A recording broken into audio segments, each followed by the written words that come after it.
Hey, good evening. It's Stereo Police.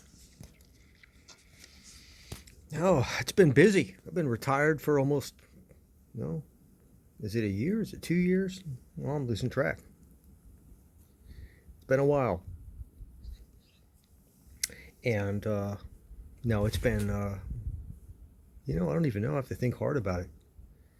But, fast approaching my big 6-0 birthday in a couple of months.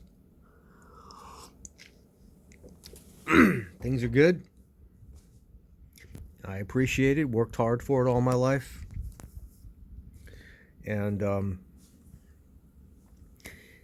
it's not often I sit here and want to give a little philosophy, but how is this audio related? Well, it's not, and it is at the same time, but sometimes I want to posit a little philo, sofie, philo, love, sofie, wisdom, um, love of wisdom, philosophy. And I only know that because I was forced to take one philosophy class and one logic class in college. And I remember that. And my philosophy teacher was a nut. I mean, crazy. Like loony. Freaking loony. But that's probably the only thing I remember from the class. Philosophy. But no, I remember. I remember everything from every class. I do. Um, 6 years of college, and I remember every class. I do. Um, but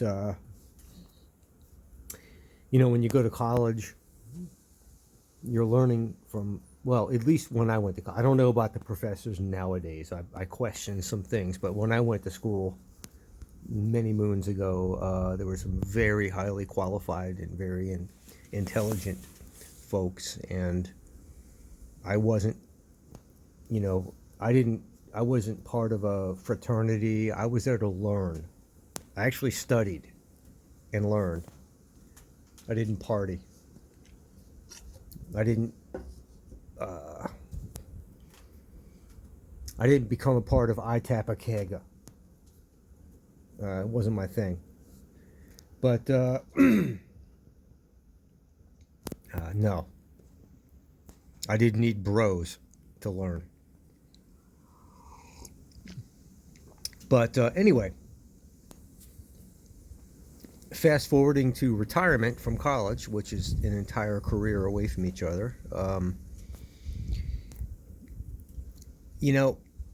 I mentioned in my last philosophical video, which is my last audio video, a little bit about wisdom. It comes with age. You can't, you're not born with it, and you really don't have it. You can be smart and you can be intelligent when you're young, but you cannot be wise. It's impossible. And wisdom comes in many forms, and I'm already on a tangent, but one of the things that I've learned in life, for me personally, and I think it comes in different forms. Some people never get it, but my wife and I, been with her since 1986, Mrs. Police. Well, I've only been married once, and I've only had about 3 or 4 girlfriends, and my wife is one of them, and we got married, 1986. And I'm very fortunate. I think marriage is a great thing. I love her to death. I'm glad we're still together. Still happy. But one of the things that I learned along the way, and I'll give you not an analogy, not a metaphor, but just an example with my Bronco. Sorry, I got a cup of coffee right here. Grab a cup of coffee. I got one, damn it.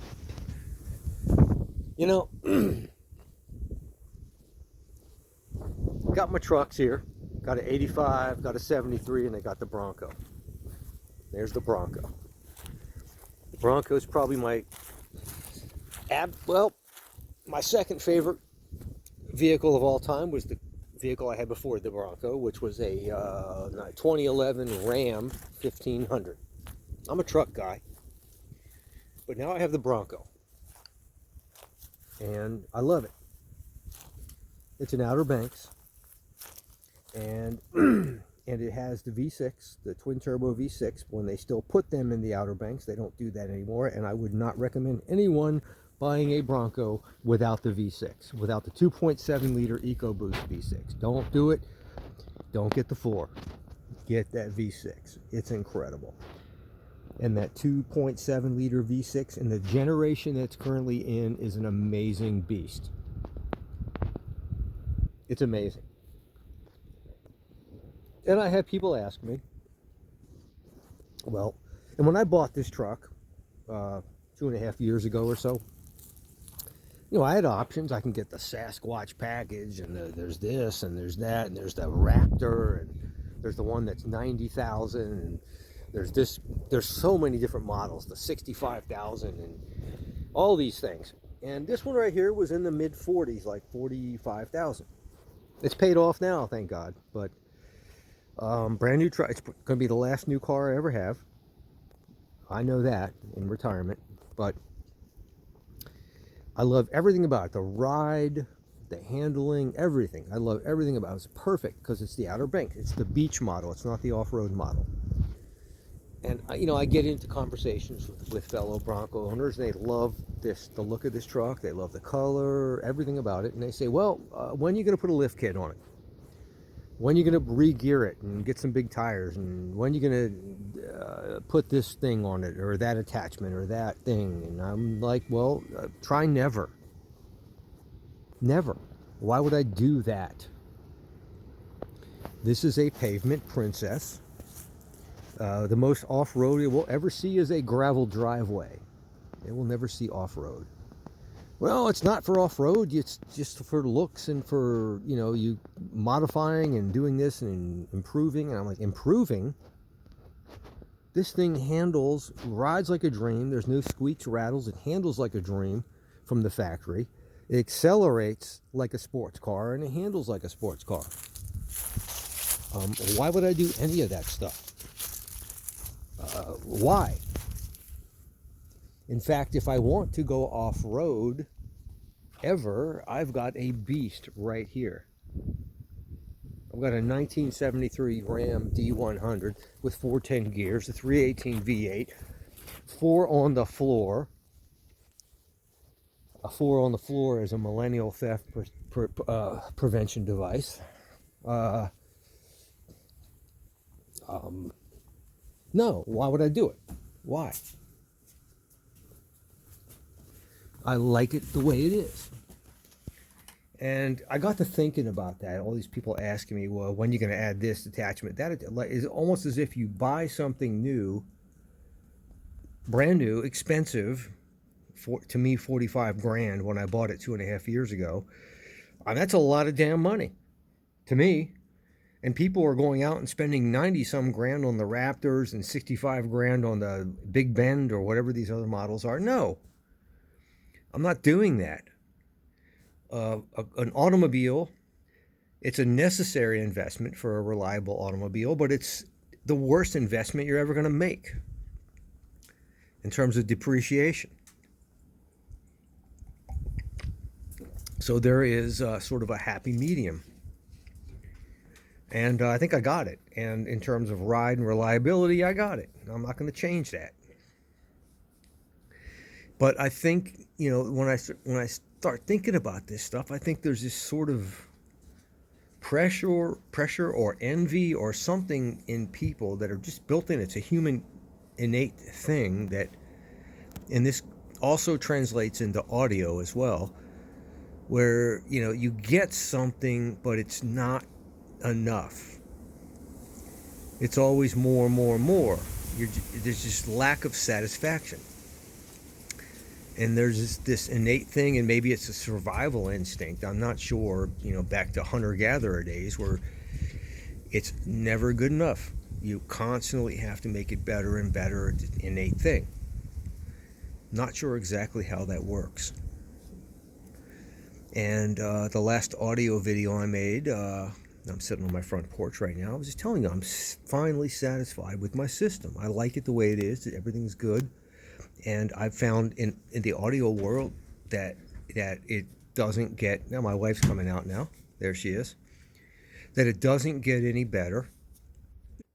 It's the same thing in audio. It's like it's never good enough.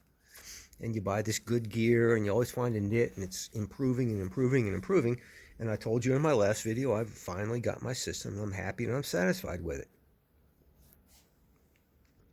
And that's it. And it's when you finally reach that point, whether it's wisdom or something, you reach that point where you say, no, this is it. It's good enough, and I don't need to feel any external pressures to improve. I don't need to feel societal pressures. I don't need to feel, and you look at things logically. It's what I need. It does it for me. It's great.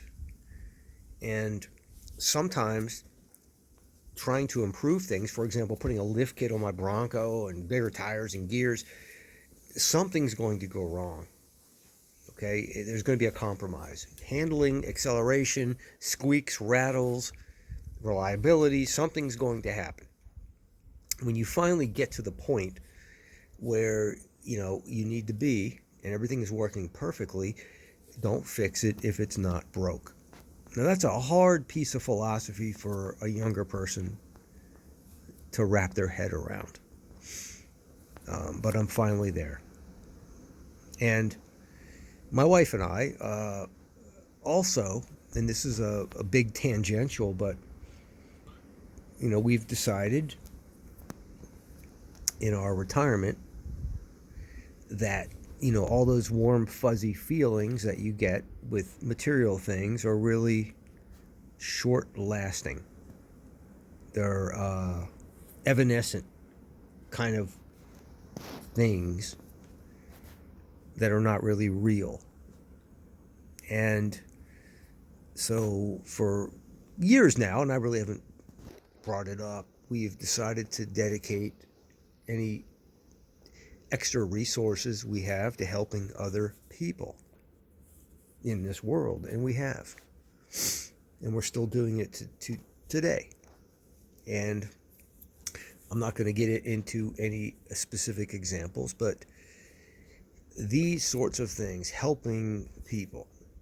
And by doing that, we don't really believe in just shoveling money into mysterious charities that have administrative costs and just writing checks. That's just not, I get nothing out of that. I'm talking about acting locally with real people that we know. Could be family, could be friends, could be just associates that we meet, but just helping people. And people that actually want to be helped and need help, and will you see results. And we've been doing that. And if I'm going to spend money on something, I'm going to spend money on that. And not on me. And my wife's the same way. And that right there it comes full circle. You get so damn much out of that when you come back and you drive your same car that you could have modified, or you listen to your same stereo that you could have upgraded, everything is better. Your car is better, your stereo, everything, you get, it's hard to describe into words, but your life is just better doing that. Everything is better. Knowing that, you've helped somebody else. And I mean, when I say help, I'm not talking about giving someone $5. I'm talking about significant help. Whether it's personal time, whether it's money, whether it's effort, whether it's mentorship, there's so many, I'm talking significant things. And that right there is really what it's all about. It really is. And that's where wisdom has gotten us. And it has been incredible. And I'll say this, my wife's sort of a believer in karma. I don't know in the grand scheme of the universe with, you know, quantum mechanics and quantum fields, and, you know, looking at how things work, whether there is karma or not karma. I don't know if the fermions know that I exist. The leptons, you know, the bosons. I don't know. I just don't know. I say I don't know. Don't know anything. Don't know if there's a grand designer. I have no idea. But I will say this, that, you know, with us doing what we've been doing and doing good deeds, helping people, and instead of being selfish, being selfless, our luck has been pretty damn good. And I mean, you know, amazingly good. Well on top of the bell curve, well on top of the average. We're 3 standard deviations of luck above the mean. Now, is that karma? I don't know. But that's just my philosophy right now, and it's pretty amazing. But things are going well. Loving my stereo. Still going to make a video about that amazing Lab 12 DAC 1 reference that I think,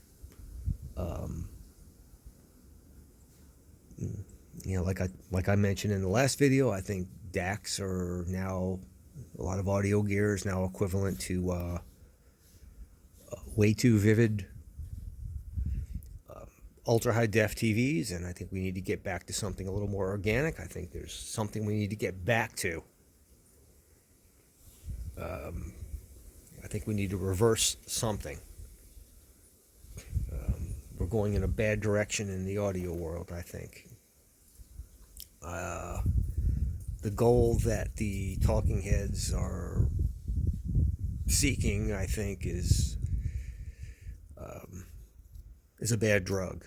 And I think we need to get back to something a little more earthy and organic, and something a little more realistic and lifelike, which means imperfection. Life is imperfect. Everything's imperfect. So that's all I wanted to say. It's just sort of, this is totally off the cuff, just sort of a thought that I had. I felt like making a video tonight. Total hodgepodge rambling, and here comes a car. I've never seen this car before. I gotta check this out.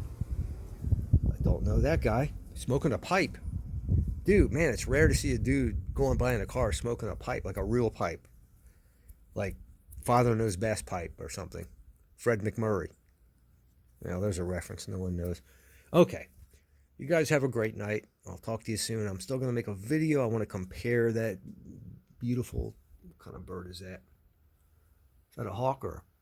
I don't know. He's trying to catch thermals, though. I love it when it's going to catch a thermal. Wow. Love it when they catch thermals. They don't have to flap their wings. There's a, is that another one or the same one? Let's see if he gets a thermal. He's not flapping his wings. He's got a thermal. He is not flapping his wings.